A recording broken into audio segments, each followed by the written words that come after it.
Hello, everybody. And I just really want to say how incredibly grateful and honored that I am to be here and to be invited to such an amazing event. So I'm here as a registered psychologist. I want to give a little bit of a background in my education. So more than just a psychologist, I've worked in maternal and paternal mental health for, oh my goodness, just over 10 years. I used to work for the Kids First program. I used to run groups for maternal mental health. And now I really focus a lot on the fertility end of things, pregnancy end of things, and some postpartum work. But more than just like my professional hat, I also wanted to talk to you as me as a parent. So not only did I was able to become a parent, but I actually had twins. And then shortly after my twin came, I had a little guy surprise us. So I had 3 kids under 3 for a while. And I also suffered from some anxiety, both in pregnancy and postpartum. So some of the things I'm going to talk with you about and answer some of Dawn's questions today is from my professional hat, but also from my personal hat. I had to really work through a lot of things in those first few years. It was some tricky business, you guys. And so my greatest hope is that I offer you at least one thing that's helpful today. I've listed a lot of resources that I know can be offered later on. And so I just wanted everyone to walk away with something that they feel is helpful. Yeah, so Dawn, are you gonna jump in with the questions or do I just share a screen? Hopefully you guys can see this. Here we go. And I am just grabbing them. So I will share these questions came from people who are involved with planning the conference, as well as some people who reached out on social media when we asked for questions and shared that Jessi was going to be presenting. So yeah, there's a fun breadth of subject area that the questions are on. And I'm going to share the questions right now. So Jessi, should I read all of them at once? No, we'll just start with the first one and go down. So the first question is, what can you do if anxiety and fear feel like they're overshadowing joy and excitement during pregnancy? Which I thought is a fantastic question because, you know, in our greatest moments of our life, there's often a lot of fear, and in pregnancy and parenthood, it is really commonplace. So first I want to talk about, you know, what is anxiety? Because not only do we have to be aware of the difference between fear and anxiety, but also people who love and care for us, who are watching out for us, our partners, our friends, family, our medical team need to also be looking out for us. You know, we often have our hands full. And so I just wanted to talk a little bit about perinatal anxiety. So what that is, as you can read, it refers to a time in our lives when we are pregnant and up to 1 year following birth. And to be honest, some of the research is showing that it's up to 3 years following birth, and that 1 in 5 women will experience some of this in pregnancy or postpartum. And anxiety is actually a natural response. It's supposed to arrive when we're feeling unsafe or threatened. Now, when we know it's not doing well is when it is consistently there. So we never get a break from being in fear or feeling highly anxious. And so anxiety really affects the way that we think, what we do, what we don't do, that we feel largely unsettled, and we feel a lot of fear, uncomfortability, irritability in our body. And we have a crazy amount of body sensations around fear when it's anxiety related in the pregnancy, but also after baby's born. So I wanted to break down, what does this actually mean? Things to look out for, a little bit of a checklist for you and those who are caring for you. Looking at your body response. So we're looking at body sensations associated with anxiety, like our heart is up and it takes a lot to get it back down, or sometimes the heart just races without reason. We can feel a really tight chest. We can feel a tight throat, or even a lump in our throat is really common. We can notice that we're just not really breathing. We're kind of breathing from here up. So we're not taking in the full lung capacity. We can notice that we've had a loss of appetite. We can have stomach issues. So, not being able to go to the bathroom, to, visiting the bathroom too often, experiencing muscle tensions, tight neck, shoulders, just even having some cramping because we're really tight in the anxiety, and having trouble sleeping. If our body is riddled with fear, it's really hard to get a good night's sleep. And in our thinking, we end up having a lot of strange negative thoughts, and we're often worrying about the what ifs of the future. Anxiety is such a turkey because it takes over our thoughts and makes us solve every single problem that isn't happening today. And so we end up imagining that worst case scenarios, and we're worrying and we're doubting, and we often end up with unwanted and intrusive thoughts. And this can be like, what if I do something to harm my pregnancy? Or what if something happens, I fall down the stairs and I hurt the baby? These are called what we call scary thoughts. And they actually happen to about 90% of us. So it's really not a fun experience, but it is quite common, and don't be afraid to talk about it. It is a pretty common experience, but something we want to keep an eye on. In our behaviors, we want to notice, are we avoiding going to places or seeing people or activities? And so when I'm talking about this, I'm obviously talking beyond COVID restrictions. Like, are we really isolating? Do we find yourselves irritable or becoming over controlling? Suddenly we care about everything. We are just need things to be in a certain particular way to feel some sense of calmness. And so when we have anxiety on the inside, sometimes we work to control everything outside of us. And the other thing, I mostly see this a lot, is when women are pregnant, they go to the bathroom a lot to check blood in their underwear. So it's this frequent checking. Am I still pregnant? Am I still pregnant? Is everything okay? Or for those who are pregnant, they can be checking the baby's heartbeat with a Doppler, just constantly checking, is baby okay? Is baby okay? And after baby's here, we could be checking on baby. Is baby okay? Is baby okay? So it's this constant checking. Is everything okay? Because fear tells us that it's not. But yet our realities say everything's fine. And so these are things we want to be looking out for. Oh, hang on. And so the reason I'm here, I wanted to give some tips and tools when you feel like anxiety and fear are taking over the excitement during your pregnancy. I'm going to say something that probably every person on the planet is saying, and with good reason. Take a deep breath, or a few. Our bodies can often confuse excitement with anxiety. And the way to tell the difference is when we take that deep breath in, it allows us to figure it out. Am I anxious and worrying, or am I actually really excited? Because they can show up in a very similar feeling. And so when we take that deep breath, it allows us to be a bit more clear about what's happening in here and in here.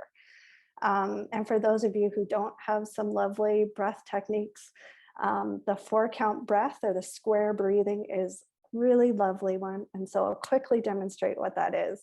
It's when we breathe in for 4, we hold our breath for 4, and we breathe out for 4, we hold for 4, and we just do this over and over. Now 4 is a really long count. So for some of you, starting with 2, breathe in for 2, hold for 2 counts, breathe out for 2, hold for 2 counts is where you'll start. And it's just a really lovely way to settle our bodies and our minds and our emotions. The second tool is being aware of the fear stories that are being told in our brains, the images, the thoughts that we're thinking. Because when we're thinking about our worst case scenario, our bodies, the back of our brains, don't know the difference between a story we're thinking about and what's actually happening right now. So we can think, what if something bad happens when I'm pregnant?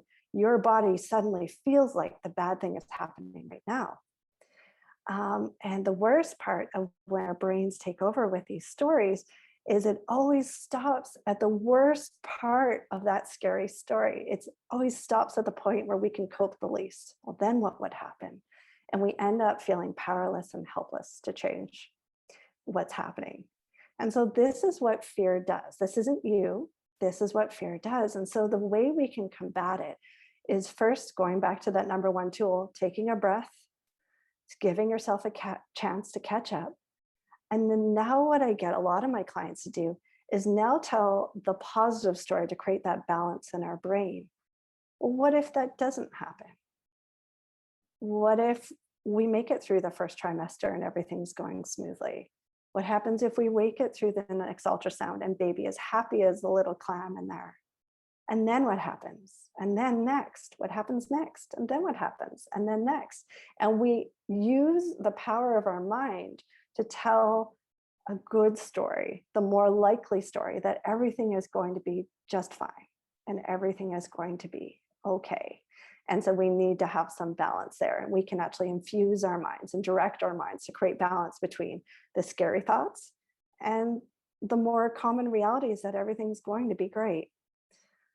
The third tool I have is, sometimes we have to question, especially if we've had a lot of same fear, is it telling us something with an ounce of truth to it? So for example, for lots of my clients, they've had pregnancies not work out and had losses. And when they're pregnant again, they can really fear that it's going to end again. And it's because we often get in our mind, we tell the only story we know. And so if we only know a story of loss, or if a story of loss is part of our pregnancy history, we can get really stuck that this can be the only outcome that can happen. And so we really want to challenge that. That's when we go to step 2 and say, well, what if that doesn't happen? And then what? And then what? And then what? Until, of course, you get to see your baby. The other piece that we can do is when we ask if our fear is telling us something with an ounce of truth to it, we might want to write down our fear. Is there something I need to confront or address or problem solve around? Am I feeling not prepared for a baby? Is there something I can do to feel more prepared? Do I need some support or some resources or help? Or do I need to talk to my mother-in-law about our difficult relationship? Or do I want to talk to my mom that I need more space? Sometimes our fears are actually bringing up things that we actually need to do some solving around and have some conversations around. This number 4 tool is probably one of my favorites, which is list your top 2 fear thoughts. And now rate them from 0, no distress at all, to 10, the worst distress you could have, put a number. So I'll go into my when I was pregnant with my other little one, and I still had toddlers that were under 18 months, my most distressing thought is if I can't handle having these toddlers, how will I ever be a good mom? It's impossible. And that distress of being fully pregnant and seeing my 2 twins was about a 9 or a 10. And so when we can work to change our thought to something more neutral. So for me, what I would do is, I don't know how I'll deal with that when it happens, but I know I can figure it out. And so then we can rate our distress again. And of course, my stress would go from an 8 or a 9 or 10 down to a 3 or 4. It's still a stressful situation, but now I've offered a more neutral thought to help support myself through the experience. It's a pretty powerful technique for those of you who are willing to do it. And number 5, and this is definitely not least, talking to anyone, any good listener, anyone who's willing to hear you out without giving you immediate advice. What's going on? Let them know about your fears. When we share our fears and our anxieties, it allows us to be heard, and there's such an emotional release of having someone sit with us and in some of those feelings and just be there for us. And it's not their job to solve our problems, although we might want their opinions or thoughts. And of course, we can ask for them. And so these are all the resources I was mentioning earlier. This is one area that I give you a lot of resources, but there's more coming up at the end here too. So I'm going to quickly go through this. So some mental health resources for when you're pregnant and postpartum. Really, a lot of these are available for you anytime. But, talk to your doctor, your OBGYN around what's happening. They are able to have conversations and offer resources and options. And if you don't feel comfortable with your doctor or OBGYN, you can call 811. They have a whole maternal wellness program that's available 24/7, and they have nurses that are dedicated to being able to have these conversations to offer support and resources for you. The other piece that you can call is the crisis line. Sometimes calling 811 can take a little while to get through to a person. So if you're experiencing a really heavy moment or things have really gone sideways for you, don't be afraid to call the crisis line. They're a really lovely support, even if they're not completely focused on maternal wellness. The fourth is I want everyone to know that the health region has a maternal mental health program. That's the groups that I used to run. They're just really lovely groups. I can't say enough about these groups, and they're back up and running after COVID. So it's a really good time to kind of look at this. And so you have to be referred by your doctor or OBGYN, but you can also call intake to learn more about it. And I've left the number there just to inquire. That's also the same number if you're looking for individual counseling. And so you can be connected with a therapist. And for those of you who are pregnant or in early postpartum, you often get a bit more priority in getting connected with a counselor. So that's good to know. I work for the health region for 10 years. I no longer do, but there's some really fantastic therapists there. So I encourage you, if you're interested, give them a call. The other piece, number 6, is here. This link here is great resources for you. I can't say enough. It's really worth just even looking at in all the resources, information that they have on it. And then, of course, for those of you who are in Saskatoon, well, actually, most therapists work all over the province, but there are private practice therapists that are just focused on pregnancy, postpartum, parenthood. And so I've listed 2 therapists that I know their work well. There's dozens of other therapists who do wonderful work, but I'm connected with them personally and professionally, and they allowed me to kind of list their names, and so you could kind of look them up. But there's so many great therapists here in Saskatoon and in your local area if you're interested in getting connected in that way for individual counseling. Oh, I've jumped to the next question. Oh, I'm here with the next question. So question number 2 is, when is it not just pregnancy emotions? This is such a good question because, when we're pregnant, we are just full of hormones, and hormones bring out our emotions like no other. And for all of those of you who have regular menstrual cycles where you feel those hormones, you understand the power they can have on us. And so we expect that we're going to experience some, emotions that are a bit stronger in pregnancy. As we're creating life, our whole body is transitioning. Your blood is doubling. I mean, your body is just under complete transformation. But so are our lives. Our careers are all beginning to change as we ready for baby. And these hormones are playing a huge role in our moods during a time that we're already adjusting and transitioning to a brand new space in our life. And so let's just break down the hormones a little bit. And so there's a human growth hormone, or something called HCG, that sharply rises in the first trimester and then kind of drops off after 4 months. And this actually helps the embryo. So that's the smallest little beautiful life seed of your baby, keeps it firmly implanted, so tucked in tight to your uterus lining. And that is a big hormone to be experiencing. Lots of tears tend to come with this one. And then there's progesterone and estrogen that keep building throughout your pregnancy, and they help nourish baby and nourish the uterus, builds up nourishing blood vessels.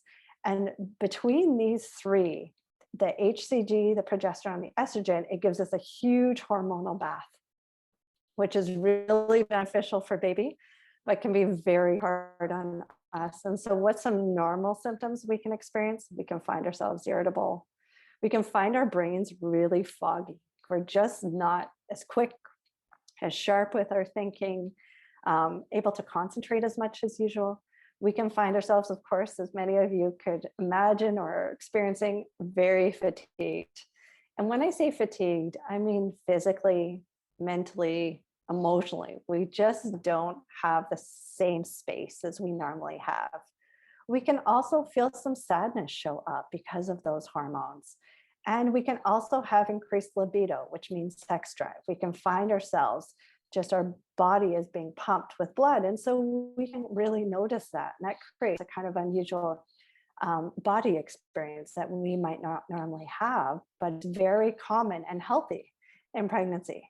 So let's talk about what we talked about was normal, what we can expect, not that we'll get all of those things, but what are some things that maybe we need to keep an eye on, or those people, loved ones, need to watch out for?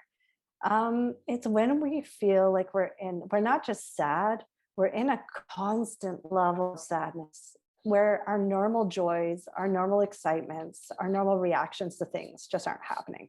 We're kind of just flat.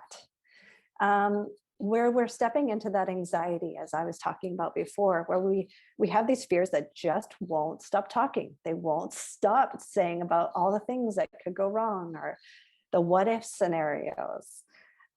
If we're in a constant state of irritability, and irritability is because our nervous system is so tightly wound that even if you poke us, we jump. Someone sneezes, we jump. Irritability is a sign that our nervous system is kind of maxed out. We definitely want to be talking about that if that's happening. If we're finding ourselves sleeping too much or too little, that really affects our ability to manage these hormones. If we have a loss of appetite that's not related to morning sickness, of course, there is no morning sickness, just pregnancy sickness, because it can happen any point of the day. But if we notice, we're generally feeling okay, but we've lost our appetite, we want to be talking to our doctor about that. If we feel a consistent feeling of worthlessness, hopelessness, if we have suicidal thoughts or desires wanting to end our life, that's absolutely a conversation we need to be having immediately, and to seek out support immediately.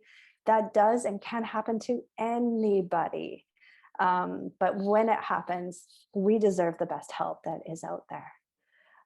If we have kind of unusual thoughts, we're worried about things, or we're paranoid about other things, or we have just scary thoughts. If we're struggling to feel like our reality is our reality, that's also a time that's more of an urgent situation where we definitely need to be talking to people who can support us about those experiences. And so if any of those things happen, please talk to your doctor, a nurse that you're connected with, any sort of community resource. Call 811 and talk to that maternal team. Or if it's urgent, please call 911, and they will help to be able to give you the support you need as well. And so, to be honest, I think that too few women get the support they need as these problems are arriving. And it's when crisis hits that, we're kind of forced to get the support. And we just deserve the support much sooner than that. Everything I list can happen. It's not because we've done anything wrong. It's just the hormones really showing up inside of us. And sometimes we have some other physical health in combination. So we can have a thyroid that's acting a bit wonky, and we want to go to the doctor and make sure that's being looked at as soon as possible. And so we're just moving into the next question. All right. Question number 3 is, what can you do to support one another, birthing parent and non-birthing parent, when you've experienced a loss and are grieving differently than one another? And Dawn, I thought this was such a lovely question. This is one of those taboo topics that a lot of people don't want to talk about, mostly because I think we often don't know how to talk about it. We don't know how to bring it up. We don't know who's going to be willing to listen to us and to talk to about this. And so I took this question and I included birth trauma. So what can we do to support one another when we've had a miscarriage or a pregnancy loss, or we've had a traumatic birth? And what do we do? How do we connect in that scenario? And so the first piece, and this might be the hardest piece, is that when there's two of us that have lost a baby or undergone that trauma together, we often we were in the same experience, but we had different perceptions. We had different experiences within the same place. And so we have different things that created intense pain about what happened. We have different perceptions. We can even tell different stories of what happened, different timelines of how it happened and when it happened and who was there and who wasn't there. And we often have different ways of coping with that afterwards. And so when we have those differences, it can be really hard to connected and to support one another. And so I encourage everyone I work with, this is a big part of the work that I do now, is that we learn to talk about our loss together without needing to come to the same conclusions. We don't have to make the same meanings out of our loss. We don't need to have the same view of what happened. And we certainly don't always show the same pain in the same way. Some of us will cry, some of us will shut down, and that we all have different experiences of the pain of what happened, and there is no right or wrong. And so making space for each other is really, really important. And so what we can do for each other is just ask open questions. What is that like for you? How are you coping? What am I doing that's helpful or not helpful? It's a very brave question. And then we begin to be able to make space for each other to realize that we're both healing in different ways, and we can do that together. The third point is to feel your feelings, and for each of you to have your feelings and to support one another, to be able to talk about it openly. You know, if you've lost pregnancy, you know, if your baby has a name, to be able to speak that name. Being able to talk about your due dates or what things might be like if it had worked out. These are all conversations that are okay and are healing. It's also okay to take breaks from the grief when you need, and to not talk about it for a little bit. It doesn't mean that it wasn't important, doesn't mean that it wasn't meaningful of a loss. But sometimes we need to step out of that grief to give us some breathing space, and then we can circle back to it when we need.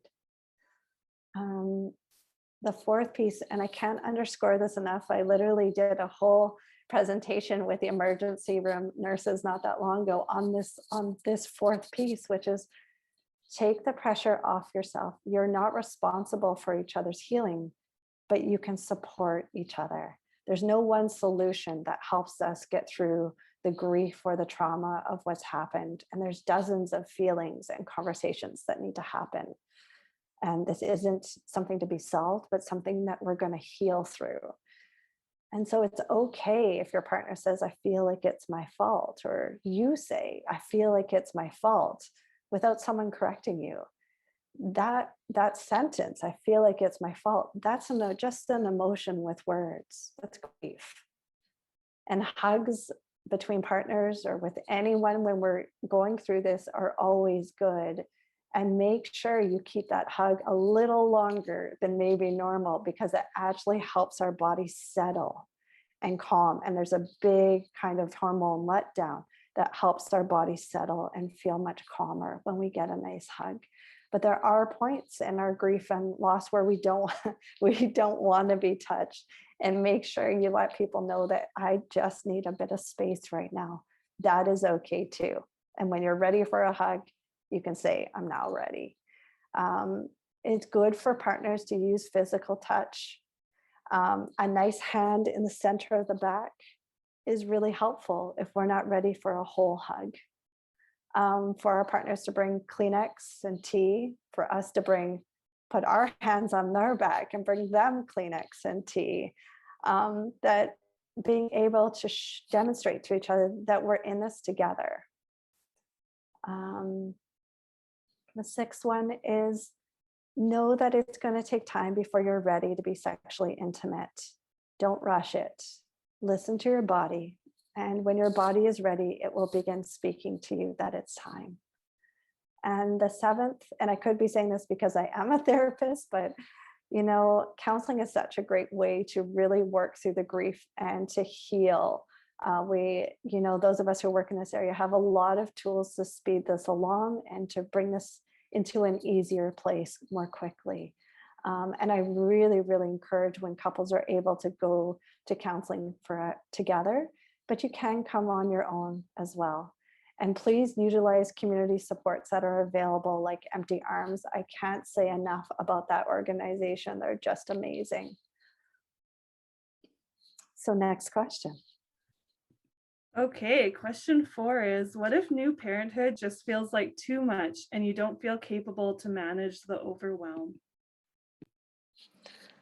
Great question. I'm not sure if anyone who's a parent doesn't feel overwhelmed almost every day. It's kind of like one of those things where you can kind of expect yourself to be overwhelmed, and you can expect yourself to make mistakes every day. That is part and parcel of parenthood. We are not in this to be perfect beings. We're humans having a human experience. And so it's normal to feel overwhelmed at times. I love this quote: the days are long, the years are short. I have never read a quote about parenthood that is more true than this, that when we are having one of those tough days, it is a long day. It is such a long day.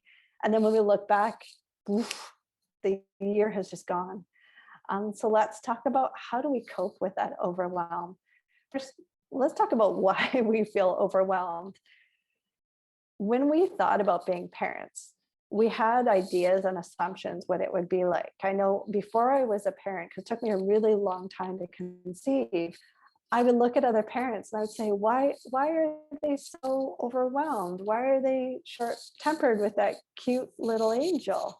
But now that I'm a parent, I've learned a little different, which is that parenthood is one of the greatest, at most repetitively exhausting job that requires all of us.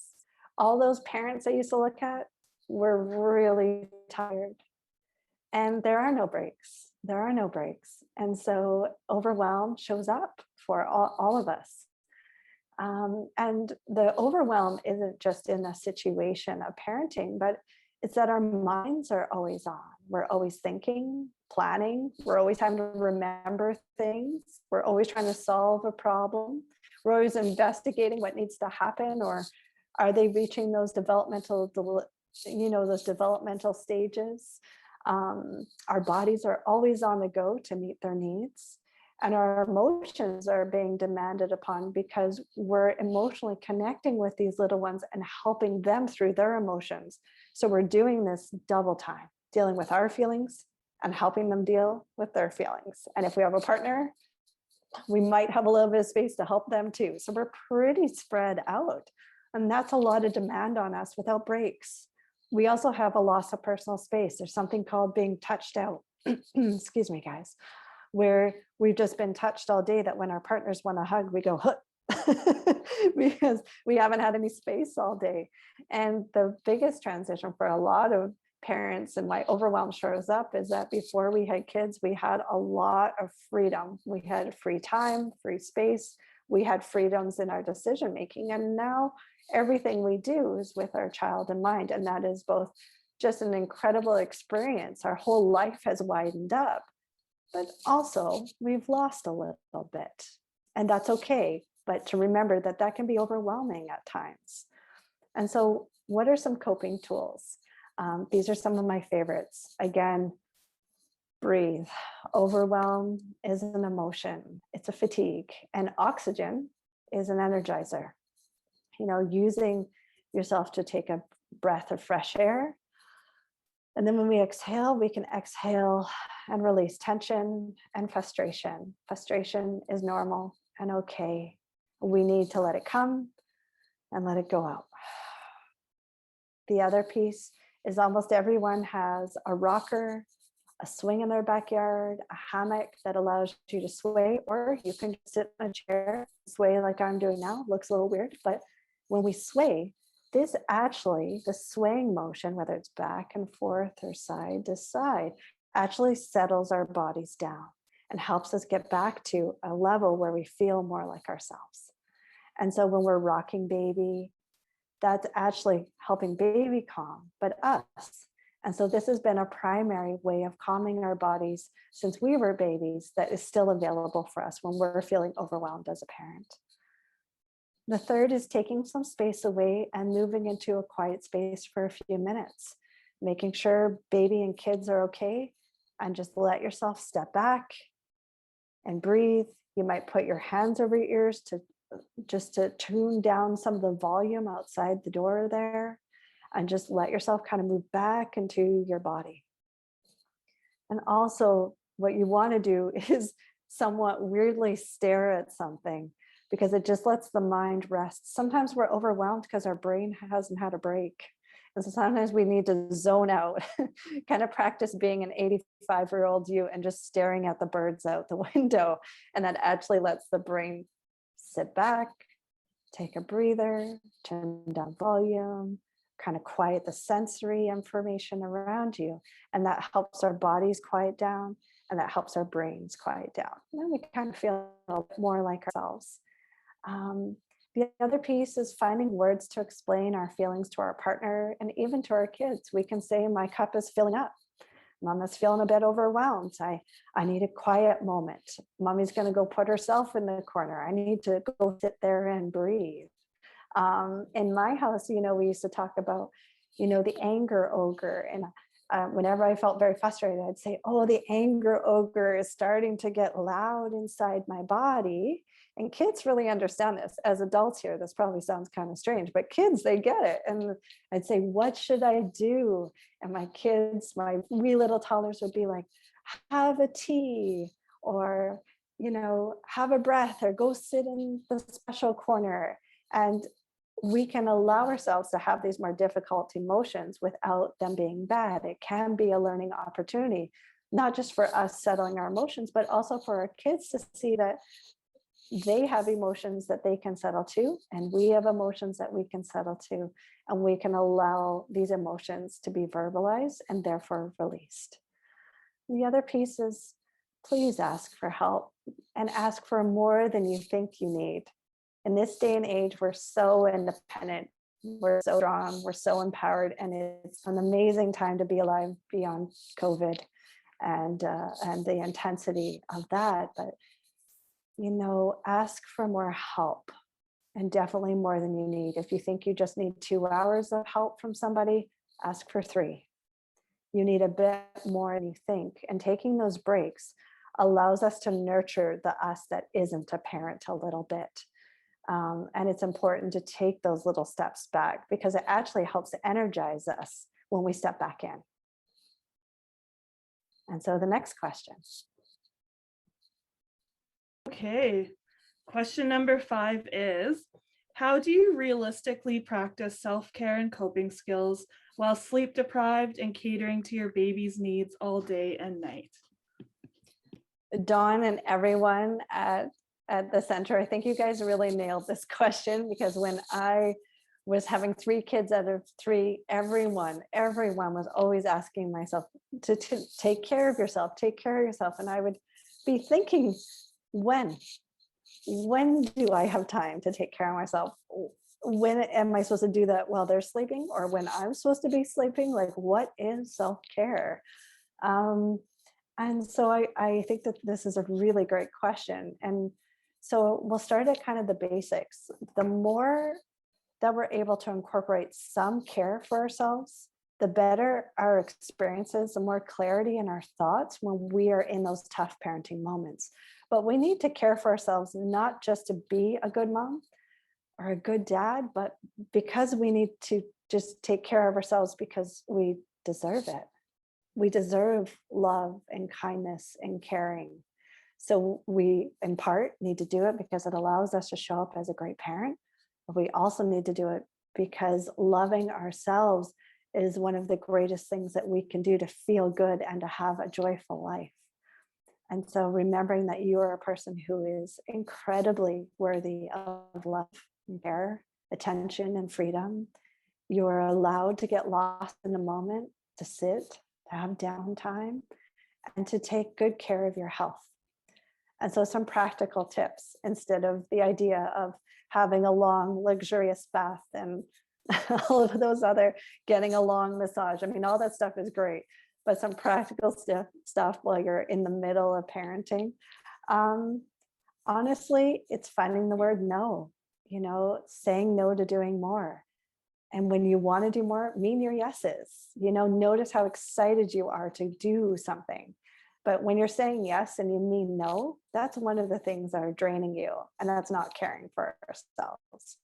And also, it's okay to cancel something if it's not going well. If it's a tough morning, you're supposed to meet somebody, it's okay to message them and say, you know what, today's a battle. I just can't get out the door. Let yourself off the hook. Second one, we must put down our superhero cape. A lot of us have so much love and so much to give our families, and we do. But then we raise this bar of what a mom is supposed to look like past the point that we could ever achieve it. And we feel such a loss of confidence and self-esteem. And we can just get locked into this idea that we have to do everything perfectly. And it's really important to recognize when that's happening and to take a step back and to say, okay, what's really going on for me? And we know that we are building families because we want precious moments with the people we love the most. And in our older years, when we're in those old age homes or in our 80s or 90s or 100s, however long all of us live, we want to rest in those years knowing that we were as present as we could be with our families, to have those memories locked in, not to be running around doing everything perfectly, and just trying to find some balance between those two. The third, guys, I think I just learned this one last year. So this one I was a bit slow at learning myself, is learning to take things the easy way. I was a mom who made everything, did everything. I didn't ask for help at all. And I would say that postpartum anxiety was a big factor. I put on a lot of ideas of what I was supposed to do and be to be a good mom. And the more I did, the less present I was. And I'm sure all of you can connect with that. And so sometimes it's okay to take that easier way out. Throwing in that frozen pizza or lasagna for dinner. You don't need to do it all of the time. You're allowed to rest. You're allowed to sit on the floor and color. You're allowed to lay on a couch and have baby playing next to you. Just taking those moments to enjoy life together. The fourth one is put your healthcare needs as a priority.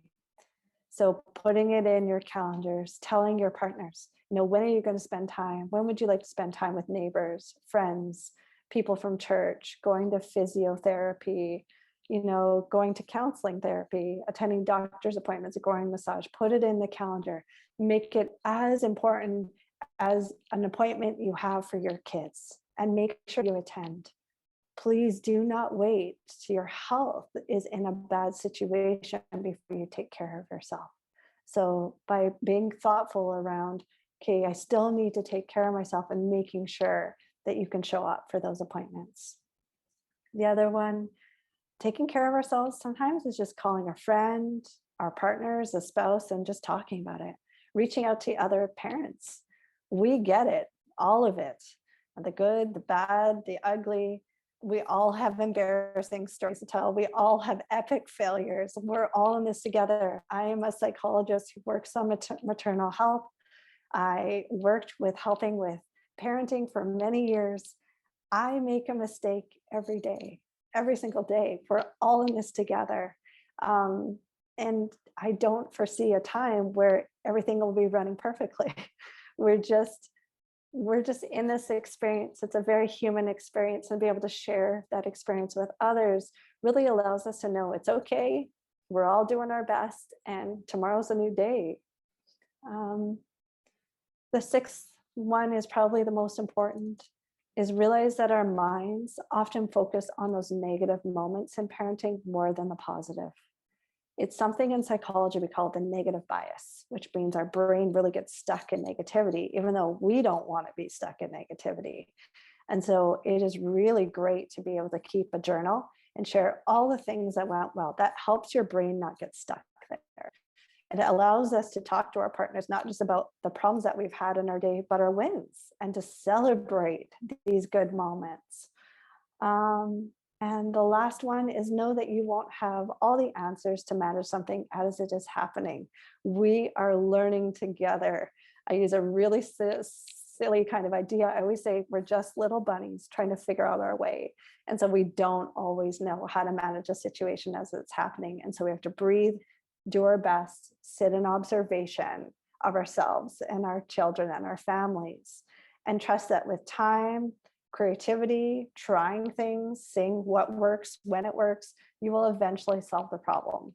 I always say this to myself, which is every problem is just something to be solved. And I say that because just remembering that what seems really hard today will be common sense usually within a month. So just remembering that we're just figuring these things out. And so the last question. Sorry, I was just jotting down the line you just said about how every problem is something to be solved. So it took me a second. Our final question is, they say it takes a village to raise a child, but what if you don't have a village, whether it's due to COVID or being away from family or another reason? Absolutely. COVID has been, I mean, you guys, I could spend this whole time talking about what COVID and how it has made both pregnancy, childbirth, the fourth trimester and early parenthood very, very difficult. And it really has. It's really important that a lot of people are feeling undernourished. We just don't have our communities and our connections the way any of us would like them to be right now. And it's kind of this invisible pain that we're all carrying together. But more than that, just know that there's often times in pregnancy and parenthood where we do feel alone and we feel this need for a community, and we don't always have that community there for us, especially if you're new to Saskatchewan. Which I am. I'm new. I've lived here 10 years. Still fairly new, I suppose. I'm still building my community very much. So if you're new to our city or a town, or if you're new to Canada, or you're living here and you don't have family or close friends who live nearby, we can feel alone when we're entering into parenthood or we're having, additional children, and we don't know others that are in the same place in their parenthood. It can be we can feel pretty alone. And those of us who belong to specialized groups. So when I mean specialized groups, I mean, if you're new to Canada, if you're from, you're struggled with infertility, if you have a loss history, there's lots of specialized groups. And when we're in one of those groups, we can find it somewhat even harder to find this community and connection. And so it's okay that we don't always find the people who get it in the exact situation we're in, but we need to keep looking to create one. And whatever we decide we can create, it just takes a willingness to try and find our people. Because isolation makes our experiences in life even harder, and definitely breeds emotional struggles and mental health issues, but it makes parenting harder, a lot harder.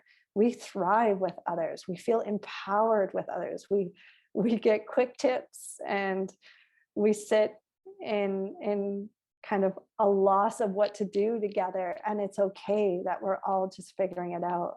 And so I'd encourage you to join a group or two when it would work for you. Just explore different groups that might be able to be a place to meet people, to build a sense of community. And so, just like we talked about before, I dug up a bunch of resources for everyone. I do want to say I did focus mostly on Saskatoon, but I hope, even if you're not from here, that this will allow you to look at some of these programs that are in other places than just here as well. And so in Saskatoon, but they do have this a virtual online group, is Mothering Empowering Mothers Support Group. I'm pretty sure I said that. So this is a free postpartum support group. They offer peer support. They have a once a month online support group. And I think they have a walk and talk in the park group coming up here soon. I just have just the loveliest thing to say about this group. They just do really important work and worth checking out. I've left you the number for you to give a call and just ask them about what they can do for you. The second one is the Kids First program. That's a program you may remember that I worked for about 3 years. The Kids First program is all over Saskatchewan, and they offer wraparound support. There's even counseling often a part of those programs. It's free through the health region. And so, look them up online and see if it be a incident. They do some eligibility criteria. But don't be afraid to ask if you would fit what they're looking for. They have great resources. Yeah, it's worth looking at. The next one is the Two Little Hands and Me Parenting Network. These are classes that you pay for, and they have prenatal classes all the way to toddler classes. So there's a number for that. Mommy Connections is that offers the prenatal and postpartum groups. And they have lots of classes, workshops, and events as well. Also, a lot of people don't know this, and I didn't know this either, is that a lot of times our local community, even our areas, our communities in the city here, have play groups. So for example, the play group that I attended, although I don't quite live in their neighborhood, but I was close enough, is I attended the new Tana play group. And so if you look to your local community center, you can often find out if there's a play group.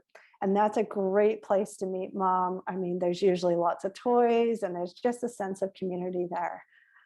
There's also the Saskatoon Mother Center, and that's an inner city support here in Saskatoon.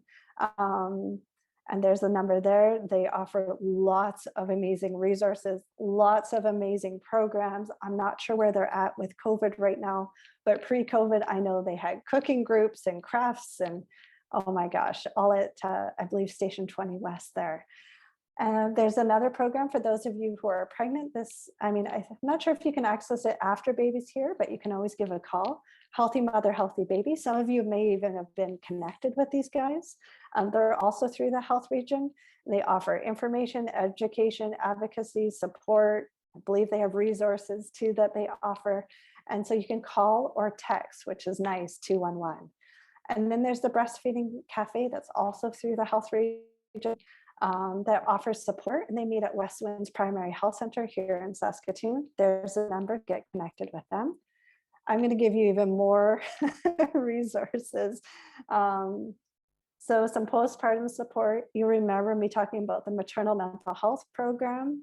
Those are groups that the health region offers, and they just began offering them again. And I really looked hard for postpartum support for dads, because what some of you may know is that postpartum mental health issues affect 1 in 5 for women, but 1 in 10 for men. So there's 10% of dads out there that aren't getting the support they need. So I was looking, because there's a big kind of conversation happening out there that we need groups for men. They deserve services. And I couldn't find it, which made me incredibly sad, because I offer all of you something great. But I did find this great website that is worth having a look at, or your partner to have a look at too. So some parenting support groups. Family Service Saskatoon has free parenting classes. Catholic Family Services has parenting support groups. Saskatoon Open Door Society has some really lovely, lovely parent groups, all kinds of parent groups, definitely worth having a look at.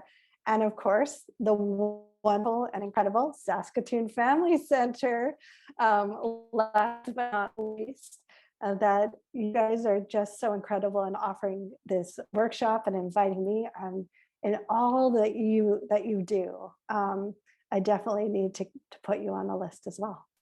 And so that's all of my stuff. Awesome. Well, thank you so much, Jessi. That was wonderful. And I know I was jotting down a lot of notes as you were talking. And yeah, it's great to hear about all the resources and yeah, to hear a little bit from your perspective. So thank you so much. And I want to acknowledge that there were some really awesome questions that came in. And so all the questions that did come in, we're going to get the answers for you. Check in with Jessi if we need her expertise on them. And then we'll send those out when we send out information about the sessions today. So you will get your questions answered. So again, thank you so much, Jessi, for being with us today. Yeah, it was wonderful. And thank you so much, you guys. Yeah, and this is a great time to use your clappers, everyone, if you have them, to thank Jessi. Okay.